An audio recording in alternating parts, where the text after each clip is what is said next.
Good afternoon, everyone. My name is Rachel Stern, and I'm the director and CEO of the Fritz Ascher Society for Persecuted, Ostracized, and Banned Art based in New York.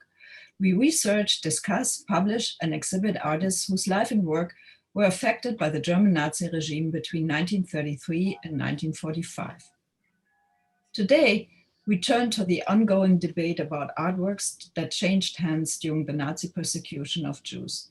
76 years after World War II ended, the criteria for determining whether an artwork should be returned still remains a matter of heated debate.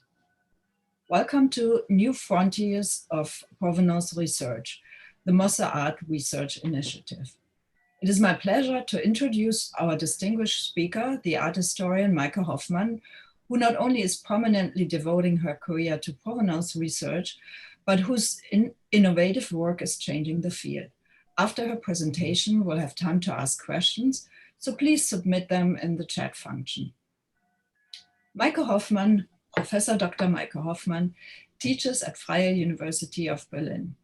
There, she directs the Degenerate Art Research Center, the Mosse Art Research Initiative, as well as the Abraham Adelsberger Art Research Project.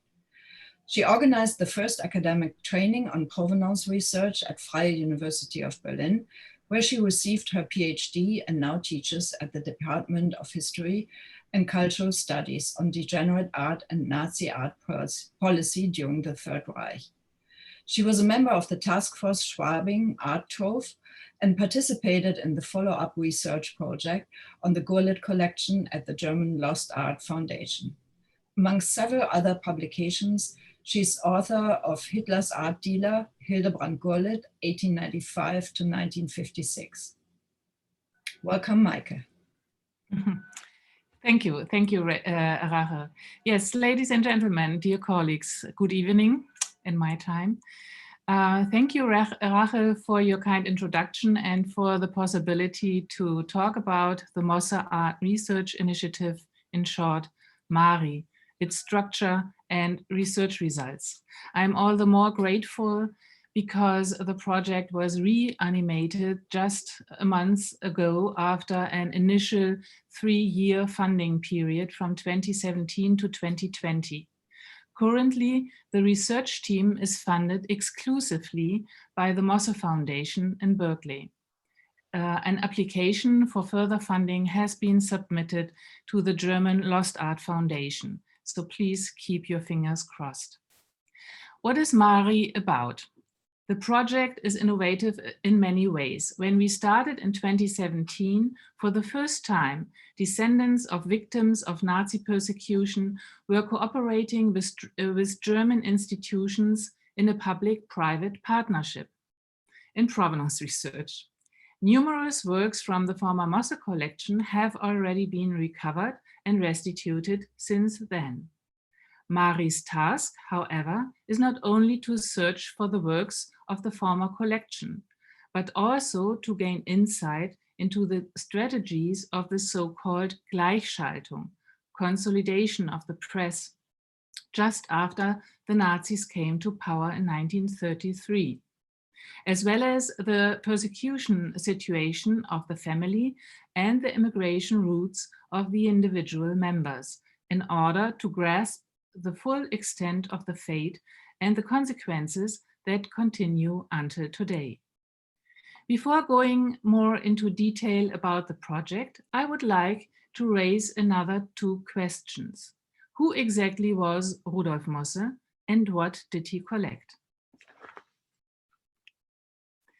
I would like to answer these questions using the example of an artwork that was very close to Mosse's heart, the 3 Maiden fountain by Walter Schott, which you are all probably familiar with, since a copy of it is located in New York Central Park. When the successful Berlin entrepreneur Rudolf Mosse ordered a fountain from the sculptor Walter Schott in the spring of 1901, he had no idea how closely connected this fountain would become with the fate of his family. 40 years earlier, he had moved to Berlin from his hometown of Grätz in the Prussian province of Posen at the age of 18 and had established himself very successfully in the newspaper and publishing business. Having become an affluent man in 1874, he married Emilie Löwenstein, the daughter of a merchant family. Erna Felicia, Rudolf Mosse's child from a different relationship, was adopted by Emilia. In the early 1880s, Mosse had a neo-Baroque, majestic three-story city residence erected on Leipziger Platz in the middle of Berlin that was designed by the Berlin architects Gustav Ebbe and Julius Bender, highly esteemed at the time. Here, from the beginning, he planned to build up an art collection that would reflect his political convictions. To symbolize his worldview, Rudolf Mosse commissioned the Berlin sculptor Max Klein to create a monumental frieze, visible from afar, for the facade looking onto Leipziger Platz.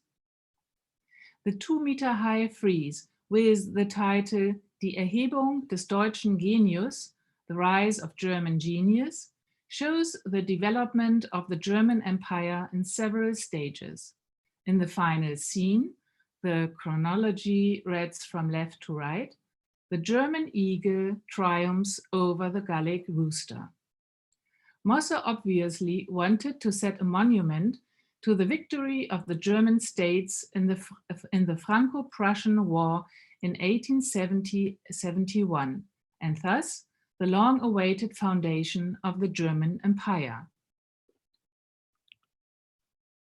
The frieze is interrupted by a figurative segmental pediment over the balcony niche on the top floor.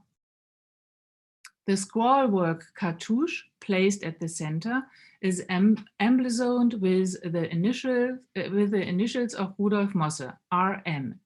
In this way, the owner of the residence inscribed himself right in the middle of German history. Rudolf Mosse's childhood was shaped by the March Revolution in 1848, when liberal bourgeois democratic circles called for the unification of the individual states of the German Confederation and the independence of the German nation as central goals. The struggle against restorative forces of the Allied ruling houses also inspired the emancipation movement of the Jewish population, which identified with the German nation despite the anti-Semitism dominant in the country. Mosse's pride about the triumph of the German nation over France and the newly achieved independence of the state that seemed to fulfill the demands of the 1848 revolution, defined not just the frieze, but also the make-up or the formation of his art collection. No work by a French artist has ever found a place in it. Rather, Mosse focused on collecting German art from the second half of the 20th century, during which the foundation of the German Reich had taken place. His collection included works by internationally renowned painters such as Adolf von Menzel, Wilhelm Leibl, Franz von Lehmbach, Leopold von Kalkreuth, Karl Blechen, Franz von Stuck, Fritz von Uhde, Anselm Feuerbach, but also works by lesser-known artists who enjoyed only a regional reputation, such as Eduard Grützner, Hans Fechner, Eugen van Blaas, Paul Meyerheim, Max Clarenbach, or Eduard von Gebhardt. Mosse and his wife were personally acquainted with many of these artists and maintained social contacts with them. The Mosse couple particularly liked popular genre scenes, portraits of well-known personalities of the time and landscapes from the surrounding area. The focus of the collection was thus on German realism, beyond academic norm and the classical ideal. German realism developed in parallel with the rise of the bourgeoisie and is referred to as democratic art. The motives were generally understandable and did not presuppose any historical knowledge. They show the realities of life at the time, or at that time, but in an idealized form. Mosse wanted to pay homage to the period that allowed him his financial and social ascent. In 1899, in order to sharpen his collection profile with striking works, he commissioned a mural from Anton von Werner for the family dining room on the first floor of his residence. The 5-meter long and 2,5-meter high painting with the title Das Gastmahl der Familie Mosse, the Mosse family banquet, shows the family members with friends seated at a richly set table against a landscape in the backdrop. Rudolf Mosse had 6 brothers and 5 sisters, most of whom lived in Berlin. But the focus of the painting is decidedly placed on the friends of Rudolf Mosse, portrayed in the mural. In the painting, the hosts sit modestly in the background and on the sidelines.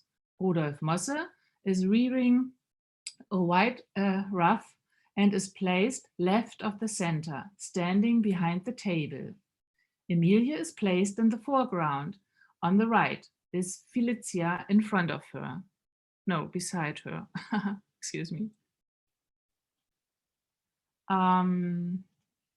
Due to the picture's compositional arrangement, the attention of the beholder is initially drawn to the upright male figure near the center with the raised chalice in his right hand.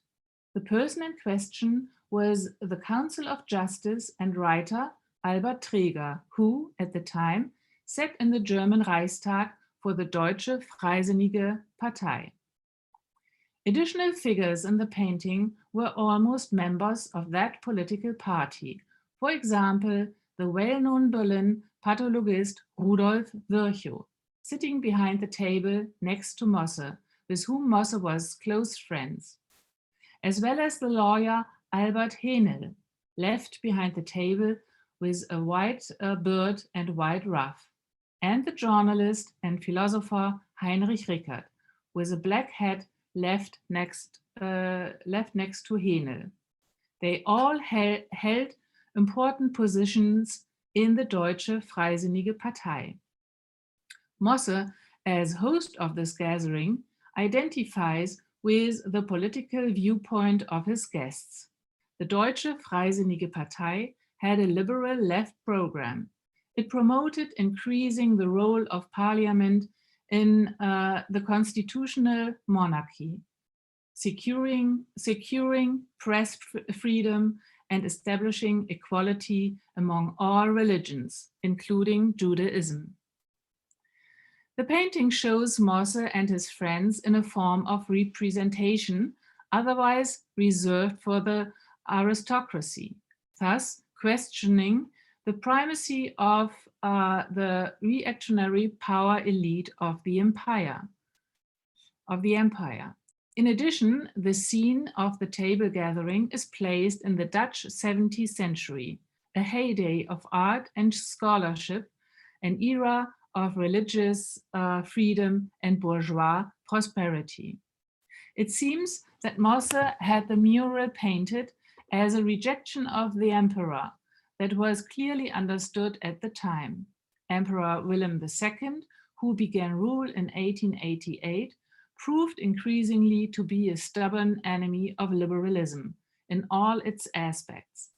It must have been a provocation of a special kind that Mosse had the mural painted by no other than Anton von Werner, the so-called court painter of William II.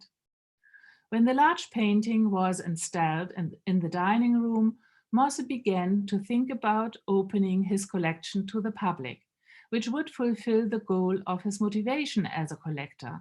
After all, A message can only be successfully sent out if as many people as possible become aware of it. On this occasion, the first collection catalog, Verzeichnis der Rudolf Mosseschen Kunstsammlung, was published by Mosse's own publishing house in 1900. Strikingly, the works in this inventory are not listed in alphabetical order of the artist, but according to the place of their display, which means they appear under the respective room on the 3 floors, which is a clear indication that the small catalog was meant to be a guide for the visitors through the collection.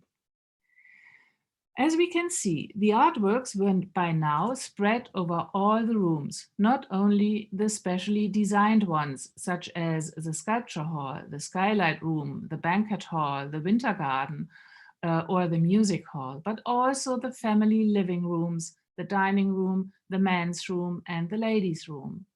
In total, 188 works are listed in this first collection catalog. But these are not all the works that Mosse had acquired by then, but only those exhibited in the Palais. Also not listed are the high quality, partly antique furnishings and the decorative arts.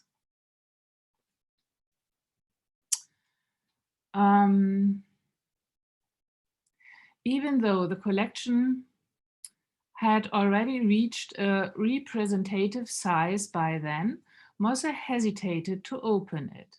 He still lacked a monumental sculpture for the Cour of Honor. Excuse me. This was the main entrance to Mosse's Palais, to which the guests drove in their carriages and where they should receive a first idea of what awaited them inside the building. Mosse's sculpture collection was something very special at the time, as sculptures were difficult to house in private homes, simply because of their size. Mosse had the architects plan a special hall in the basement for this purpose, with which the tour of his collection began.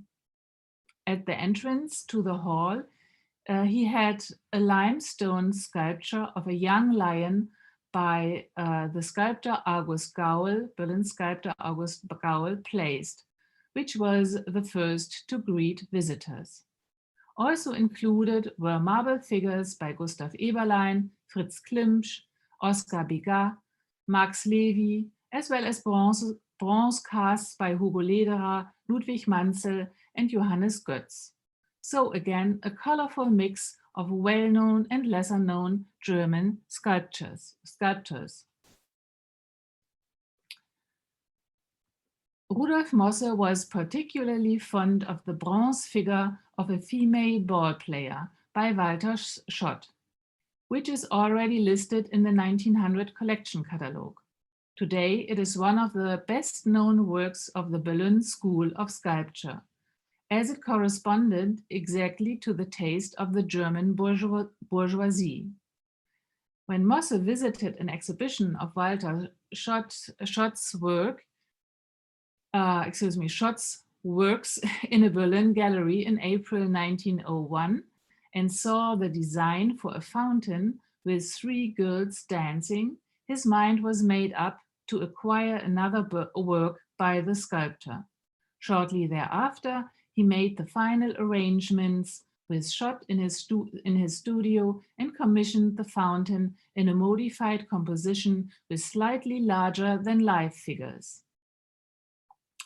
Mosse pushed for a quick completion of the fountain, which was to be a counterpart to the frieze on the facade of the Palais.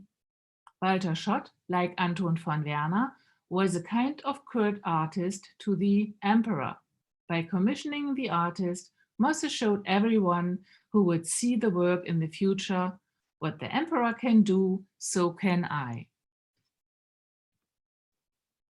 This becomes obvious when one considers the location of the Palais, which attested to Mosse's self-confidence.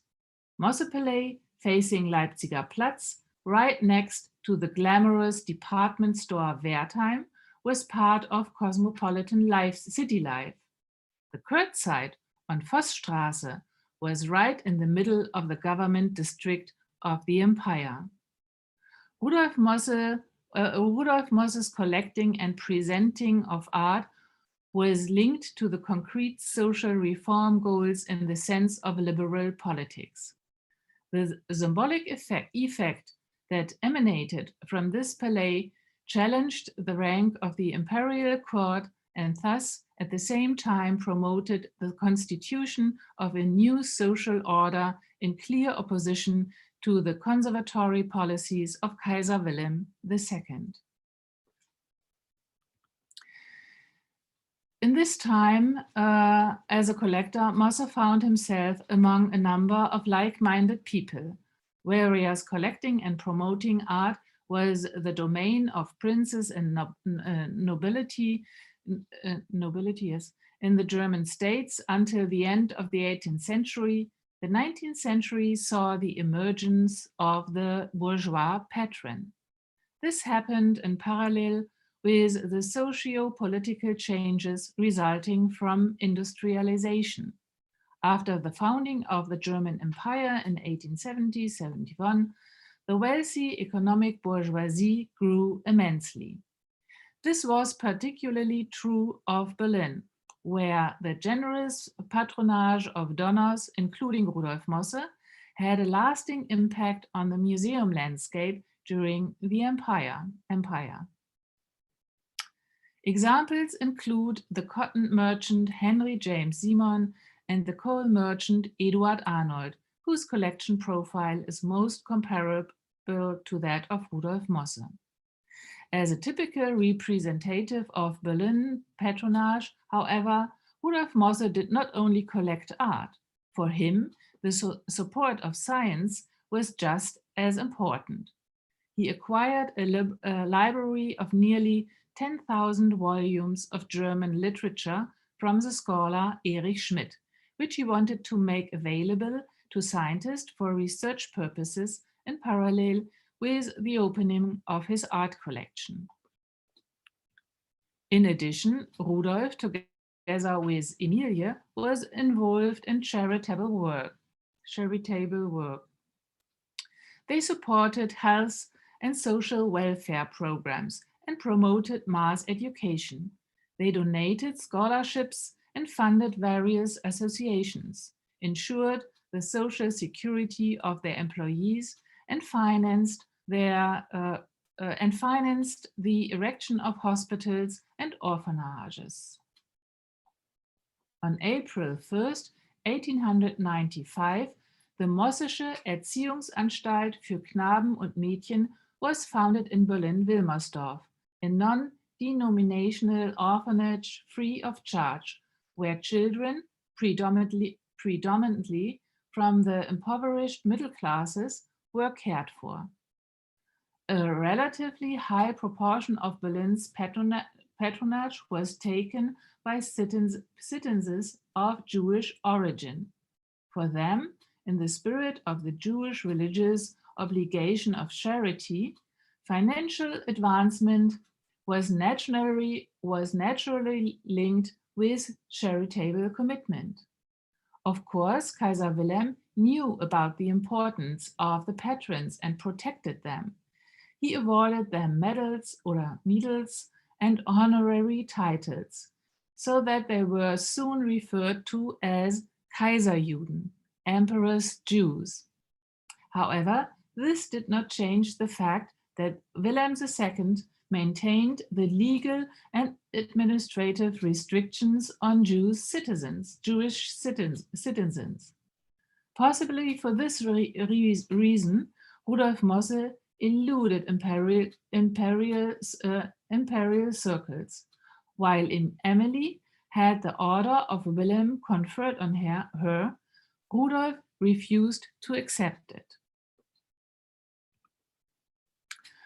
Mosse's goal-oriented attitude allows us to understand his impatience which he expresses in letters to Walter Schott.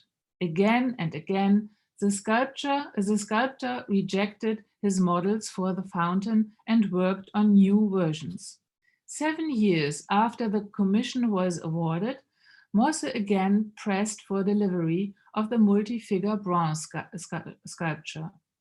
In 1908, he celebrated his 65th birthday and wanted to finally fulfill his long-awaited wish of presenting his art collection to the public. Mosse had a revised catalogue of his collection published, as he had acquired more works in the meantime and had the hanging changed. Due to this festive occasion, the catalogue was given a bibliophile presentation, and once again it becomes clear that the booklet was intended to serve as a guide for visitors, as it explained in which order the tour should take place, and that the listing of the works always begins to the left of the entrance to the respective room. But even at that time, the artist did not manage to finish the fountain. It was not until 1909 that it was installed in the center of the Cour d'honneur. Despite his anger at the renewed delay, Mosse was very pleased with the result and paid Schott far more than the agreed price. In the same year of the installation of the fountain, the opening of the art collection took place. By appointment or as part of charitable events, interested visitors could tour the Mosse Palais for a fee of between 2 and 5 marks. The proceeds were again donated to charity projects. The collection quickly enjoyed greatly popularity in professional and public circles and was appreciatively called the Mosse Gallery or even the Museum. With the outbreak of World War I, Rudolf Mosse had essentially completed his collecting activities. In the course of time, Mosse acquired some works by Swedish, Dutch, Italian, Spanish, or Swiss artists as a point of reference to German art, so to speak. Later, the profile of his collection more and more dissolves as Mosse increasingly listened to the advice of consulted art connoisseurs and his son-in-law Hans Lachmann Mosse, who advised him to consider exemplary works of Western art development in addition to currently interesting collection areas. Thus, works of older art epochs were added, but also Benin bronzes and East Asian pieces. Until the end, however, no work by a French artist found its way into the collection of Rudolf Mosse. Mosse's era ended with the fall of the German Empire. After German defeat in the First World War and the establishment of the Republic, which called into existence on November 9, 1918, the left-wing extremists radicalized and initiated in the early days of 1919 the Spartacus Uprising. The revolutionaries occupied the printing presses of the social democratic newspapers, and a condition approaching civil war took hold. Mosse's publishing house was also occupied by the rebels. The building was seriously damaged by gunfire. On January 11, 1919, the Provisional Council of the People's Deputies crushed the uprising. Just a few months later, the Weimar Constitution took effect, and the monarchy was replaced by a parliamentary democracy. Although some of Rudolf Mosse's political goals were achieved, he did not feel up to the challenges posed by the new governmental system and withdrew from the business in 1919 at age 75. A short while later, in September 1920, he died of heart failure at his country estate Rittergut Schenkendorf, southeast of Berlin. 4 years later, he was followed by his wife Emilie. After her death in 1924, her adopted daughter Felicia inherited the entire Mosse estate. Her husband, Hans Lachmann Mosse, whom she had married in 1909, took over the publishing business. Together with him, Felicia kept Mosse's Palais on Leipziger Platz with its art collection open to the interested public, and large receptions continued to be held there. Meanwhile, the Lachmann-Mosse couple remained with their 3 children, Rudolf, Hilde, and George, in their own villa on Massenstraße in Berlin-Tiergarten, and also resided at Mosse's country estate, Rittergut Schenkendorf. Just after 1933, the Nazis liquidated the corporate empire that was already struggling financially due to the Great Depression and drove the Lachmann-Mosse family into exile. The Lachmann-Mosse left some of their possessions in storage with the old Berlin moving company, Georg Silberstein and Co. And at this point, I have to apologize for the bad image, but I couldn't find a better one. The old Berlin moving company, Georg Silberstein and Co., which was soon then Aryanized. The holdings of their warehouses then become government property and were auctioned off. The possessions left in Berlin by the Mosses, their real estate, as well as Mosse's art collection and their own, were declared ownerless and placed under a trusteeship assigned with their liquidation. In May 1934, the collection, objects and furnishings at the Mosse Palais were sold by the auction house Rudolf Lepke in Berlin. A week later, an additional auction of artworks and furnishings was held by the Berlin auction house Union at Felicia and Hans Lachmann Mosse's villa on Massenstraße. After the end of the Second World War, Felicia Lachmann Mosse made claims in the context of the reparation and compensation laws for her lost estate. At the end of 1954, the Berlin court confirmed her loss of control over her private estate as of April 1933. But she was forced to withdraw her claims for compensation for the collection auctioned in 1934. Although the above-mentioned court decision acknowledged the seizure of her art collection, Felicia would have had to submit a so-called Verbringungsnachweis, proof of transfer, for the purpose of compensation, which should have stated that the individual works had remained in Germany, in the area where the compensation laws applied after the auction. Of course, she was not able to comply with this requirement.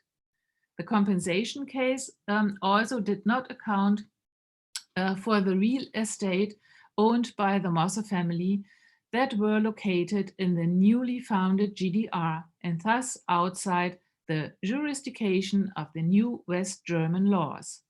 These included not only Mosse Palais on Leipziger Platz, but also Rittergut Schenkendorf. Only after the German reunification did the heirs of Felicia and Hans Lachmann Mosse receive their real estate back in the early 1990s on the basis of the newly released act on the settlement of open property issues under recognition of losses related to Nazi persecution.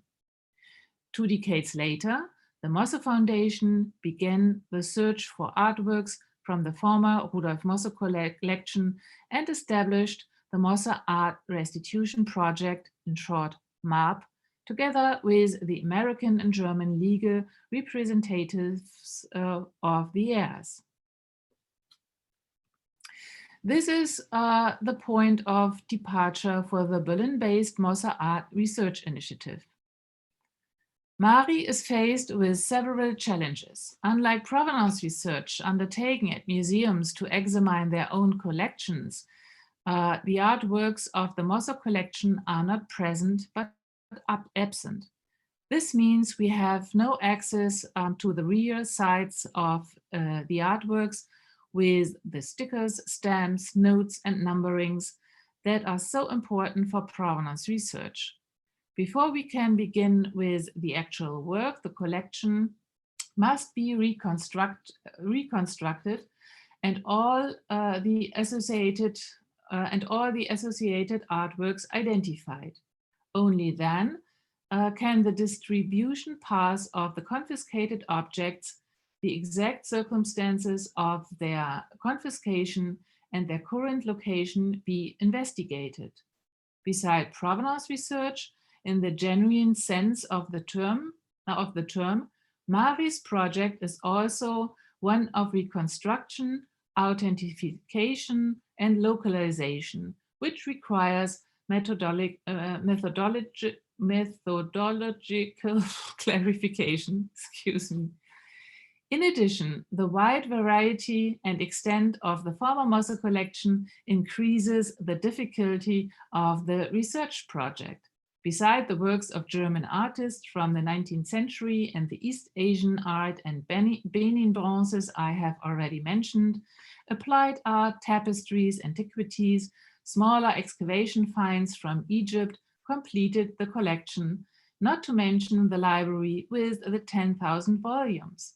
To that extent, a wide-ranging knowledge of art and cultural history and experience in source-based sorting of material of original and reproducible works define the parameters of the project. Beside all these aspects, the confiscation of the Mosse collection is an example of looted art in the early phase of the Nazi regime with its then uncoordinated actions.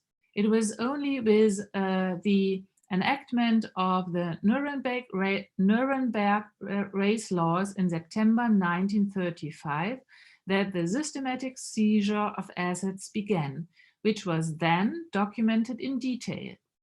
In this respect, our research on the fate of the Mosse family can provide important insights into Aryanization and the seizure contexts of other cases between 1933 and 1935. What do these challenges mean for the conception of the project structure and research strategy? The complexity of the range of topics required the inclusion of partners with expertise on very different levels. For this reason, MARI was planned as a cooperative research project. Beside close collaboration with the heirs of Rudolf Mosse, the team of researchers collaborates with colleagues from numerous other institutions, museums, and archives that have already dealt with the Mosse case previously, have been confronted with claims, or possesses archival material and documentation relevant to the Mosse case. In this way, knowledge already generated and known resources can be bundled.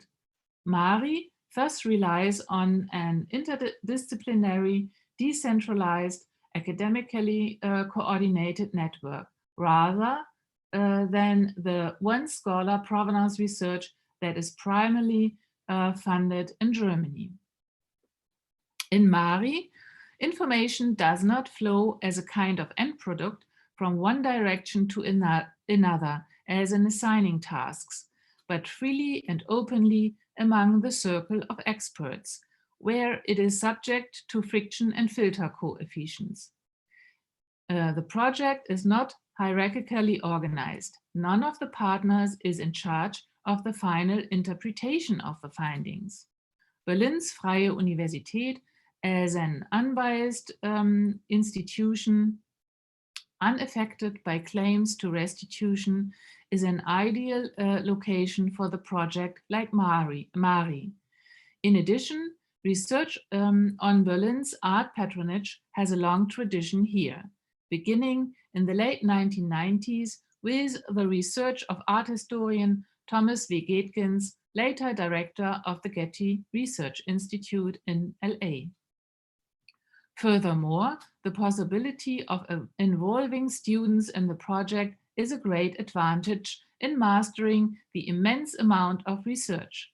In the framework of regularly offered seminars on the reconstruction of the Mosse collection in the university's art department, the students' art history department, the students undertake the basic research in which they systematically evaluate source material before the Mari team of professional provenance researchers take on the in-depth research on the individual works in question. Restitution negotiations are explicitly not part of the project. Mari is a research initiative, not a restitution initiative. Suggestions are not actively transmitted. Instead, the facts are passively placed on a joint work platform to which all cooperation partners have access.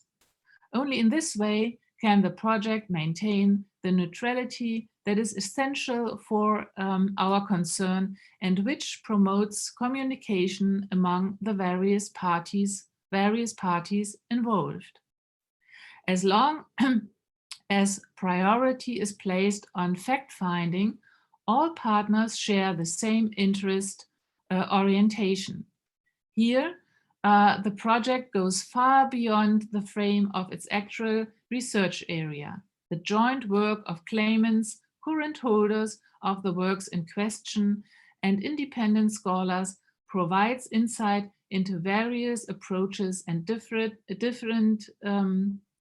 differing standpoints to in future better solve conflicts and to find just and fair solutions for all in a consensus manner, as the Washington Principles call for.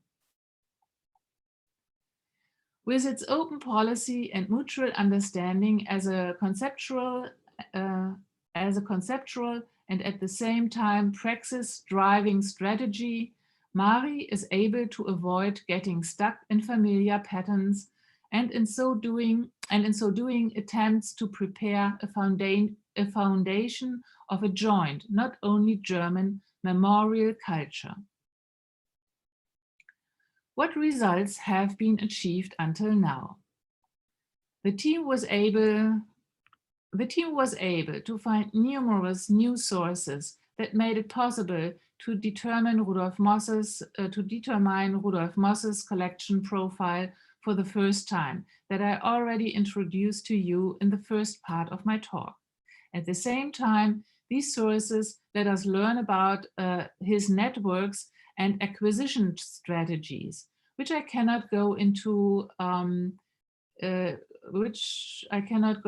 in more detail now due to time constraints. At this point, however, I would like to briefly present another important result of our contextual research. It has to do with Hans Lachmann Mosse's formerly presumed declaration of the company's bankruptcy on September 13, 1932. As the Mari team was able to find out, there is no evidence of this, although it would have had to be mentioned in several places since corporate bankruptcy already required public notice at the time. Rather, The claim seems based on a numerical mistake in the publication from 1959, then accepted in the years to follow, further falsified to the point of saying that Aryanization of the Mosse company in the usual sense did not take place. In fact, exactly a year later than claimed, on September 13, 1933, the Nazis opened settlement proceedings, which in the case of an existing formal bankruptcy would not have been possible. The Mosse Verlag is only one of many companies whose indebtedness due to the inflation of the Great Depression were used as leverage to push Jewish owners out of business. The patterns of explanation used for this were continued in the post-war years in an undifferentiated way and continue until today, as the Mosse case shows. Now let us turn to the results of the in-depth research on the individual artworks and the question, what happened to the three maidens found by Schott, after 1933. All large sculptures are not listed in the Lepke auction catalogue of 1934, such as the reclining young lion by August Gaul, which I already mentioned, and also not the fountain by Walter Schott. However, all sculptures are listed in the assessment list of 1933. The list was compiled by the art critic Hans Rosenhagen in the run-up to the auction. It lists all the works from the Mosse collection that were to be auctioned in 1935 and gives the reference prices for them. Thus, the fountain, like the other sculptures, was confiscated by the National Socialists in 1933, along with the paintings and furnishings in the Mosse Palais, and passed into the administration of the trust company or trustees that was in charge of liquidating the collection. Hans Rosenhagen has noted that the low prices of the sculptures resulted from the fact that they were difficult to sell because of their size and could really only be considered for public collections or the city of Berlin. In fact, the Schott fountain was sold to an unknown buyer on the fringes of the auction, as one of the annotated auction catalogs contains the handwritten note, fountain 55 netto, the same price that was noted for the lion by August Gaul. The lion of Gaul has become the property of Hans Frank. Frank was Adolf Hitler's personal legal advisor, as well as the lawyer of the Nazi Party. After the German invasion of Poland in 1939, Frank was appointed Governor General of the occupied Polish territories. 4 years earlier, he had moved from Munich to Berlin and founded the Academy of German Law in the former Mosse Palais. As a photo from the year of its founding in 1935 shows, the Schott fountain was no longer in its place in the middle of the Cour d'honneur at the time. Instead, Gaul's lion found its placement there. Where did the Schott fountain from the Mosse collection end up? The difficulty in localizing bronzes is that they can exist in several copies. Such is the case with the Schott fountain. In addition to the original fountain from Rudolf Mosse, 2 other versions of the same size can be traced. One fountain stands today in Antwerp's in den Brandpark. It was placed in front of the German pavilion at the World's Fair in Brussels in 1910, from where it was acquired by the Belgian Krelinger family. Another fountain has stood in Central Park in New York City since 1947. It was acquired by the US collector couple Samuel and Minnie Untermeyer for their country estate in Yonkers, near New York. The Untermeyers most likely saw the fountain in Berlin at the Great Berlin Art Exhibition of 1911, as it was there in room 3 and listed as for sale in the catalog. A third fountain has stood since 1934 in the park of Burg Schlitz, Schlitz Castle, a 2 hours drive north of Berlin. From 1932, Burg Schlitz and its large grounds were owned by Emil Georg von Staus, vice president of the German Reichstag since 1933 and former member of the board of Deutsche Bank. According to a local historian Jürgen Lüttmann, von Staus bought the fountain at an auction in 1935 and had it installed here in the summer residence. However, the corresponding document can no longer be found today. The fountain of Burg Schlitz has already been located by the Mosse Art Restitution Project under the directorship of Erik Bartko. The current owner, however, considers an identity of the work with the Mosse fountain impossible and resists further negotiations. Since the acquisition of the large figure fountain by Georg von Staus has not been proven, the Mari team has conducted style comparisons of the fountains. After the large figure versions, Walter Schott also made some copies of the fountain in 3/4 size. Von Staus had already acquired a small version for his Dahlem city villa in 1915-16. The smaller copies of the fountain, however, can be neglected in our investigation, as well as 2 later casts from the Burg Schlitz fountain from the 1990s. So let's focus on the large-scale figure fountains in Antwerp, New York City, and Burg Schlitz. When comparing the 3 copies, small deviations of figures proportions can be seen.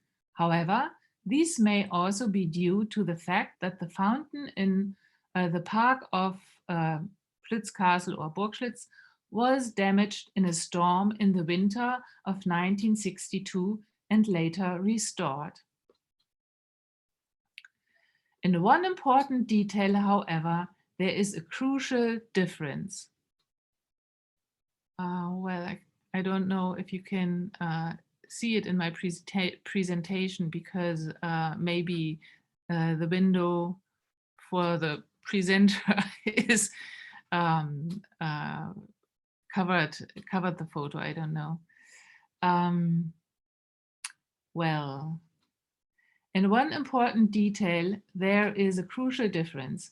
While in the fountains in Antwerp and New York City, the touching hands of 2 girls mark the highest point of the sculptures, in the fountain of Burg Schlitz, it is the scarf waving upwards. This was the unique feature of the Mosse fountain. Thus, the fountains in Antwerp and New York City are eliminated from our further investigation.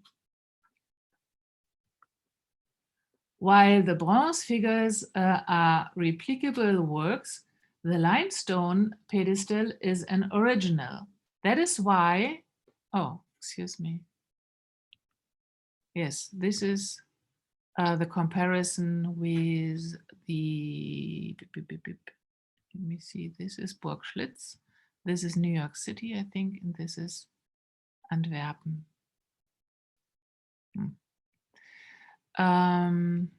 Here, this is the right slide.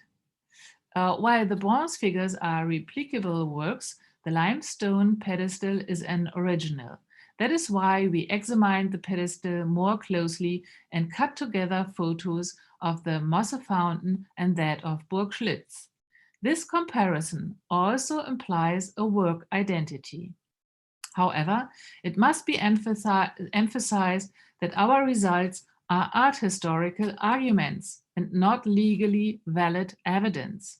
In addition, the current owner of Burg Schlitz invokes his status as a private collector. Private holders of Nazi-looted art are explicitly excluded from the recommendations of the Washington Principles. In this respect, the fountain stands to this day in the park of Burg Schlitz, separated from its history and its original purpose.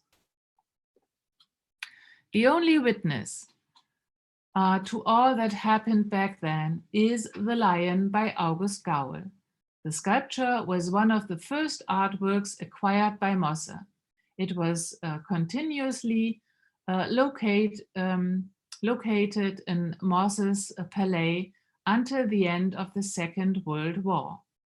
The photograph with the sculpture in the courtyard of Mosse Palais was taken in May 1945.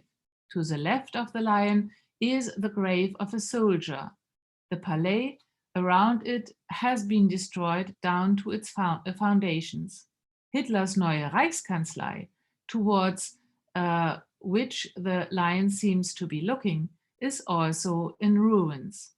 As if by way of miracle, the lion was spared the fate of catastrophic destruction under the Nazi regime. Today, it stands as an authentic memorial witness to the period at Berlin's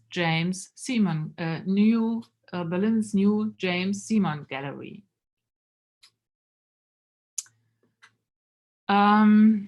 Today, I do not have the time to present further MARI cases to you.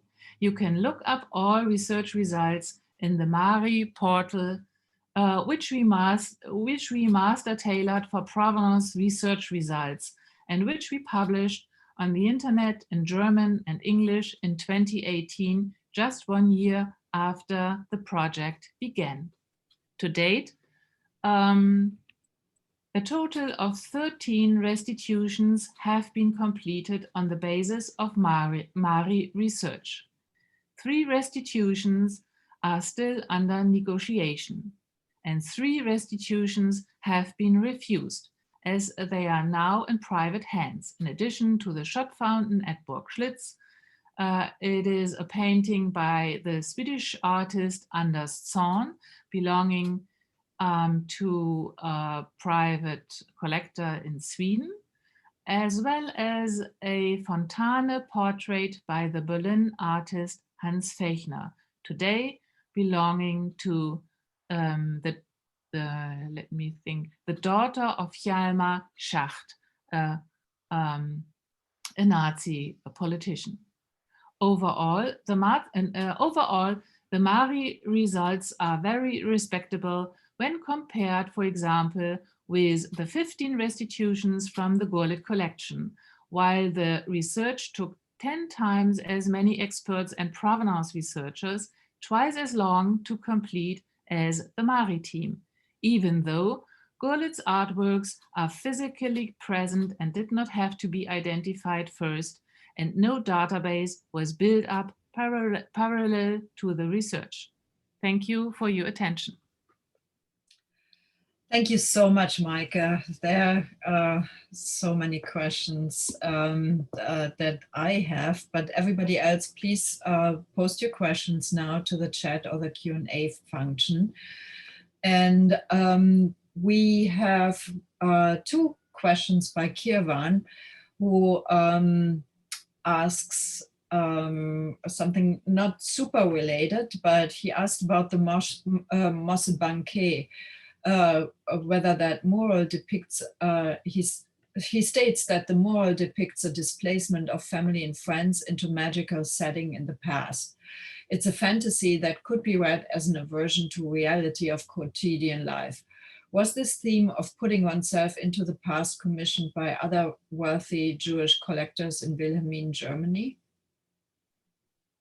Oh, sorry, I think I didn't get the question. What is the question about? The art historical value?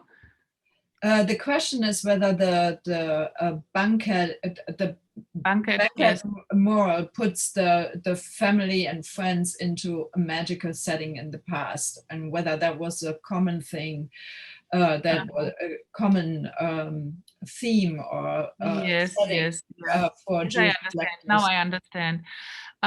To be honest, I don't know exactly, but because I don't remember any comparable painting for the other or in the other collections of Berlin patronage, but it was, of course, common for the nobility, you know, for not for the bourgeois collectors, but for the princes, for example.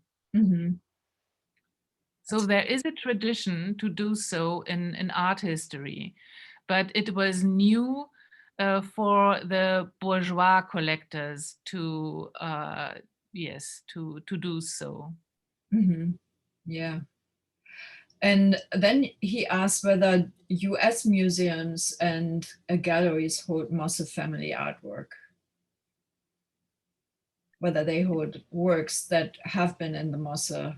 Yes, of course, collection. we did. Yes, this is one of the most important steps in provenance research. Yes, sometimes it is very difficult because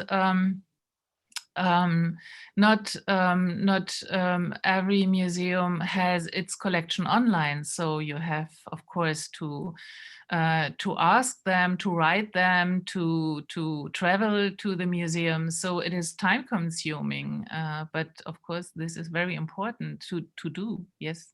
Mm-hmm. Yeah, yeah. So Margie asks, how did Mosse's daughter and family survive the war? How did they get out of Germany, and when? Yes, yes, they emigrated. Yes, they emigrated in 1933, first to France via Switzerland, and later to the US. Mm-hmm. Mm-hmm. And they're still there also, probably, right? There is no one alive from the Lachmann Mosse family. Yes, the heirs, of course, but not Felicia. I think Felicia died. Oh, let me think. Who? I think I showed you. No.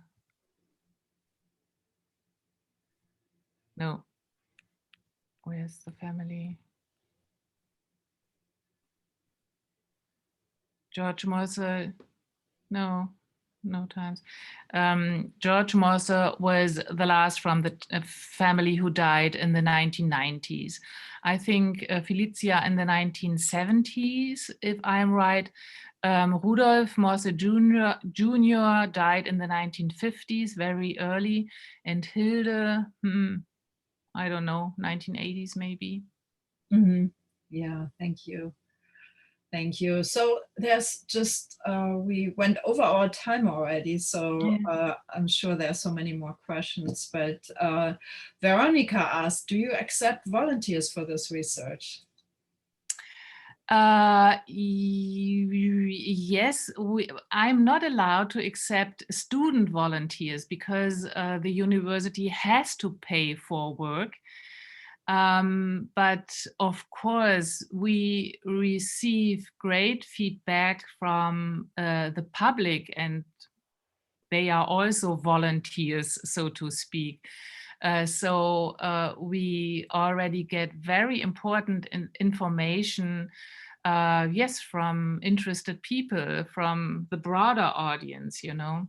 But there are no volunteers who work for the Mosse case for a longer time. So yeah, that's really fascinating. But of course, we can need every help, and you can look into our Mari portal, and there you can see what is solved and what is not solved. And of course, you can try to find the items that were not localized until today. So please do so.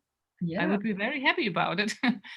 And you're finding works in small museums that are otherwise not known to the public or not known for their holdings. So that's really, really amazing. So thank you so much, Meike. I think we all realize that we only see the tip of the iceberg in those prominent, highly publicized restitution fights in the courts.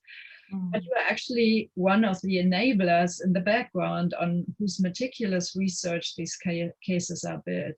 Thank you for your devotion to truth and your tireless work and your creativity in finding new ways of fruitful collaborations in the field. It seems high time for lawmakers to follow suit. Thank you again. Thank you so much. Stay healthy and be well, everyone, and stay in touch. Goodbye. Thank you for... Goodbye. Goodbye to everyone. Thank you. Bye.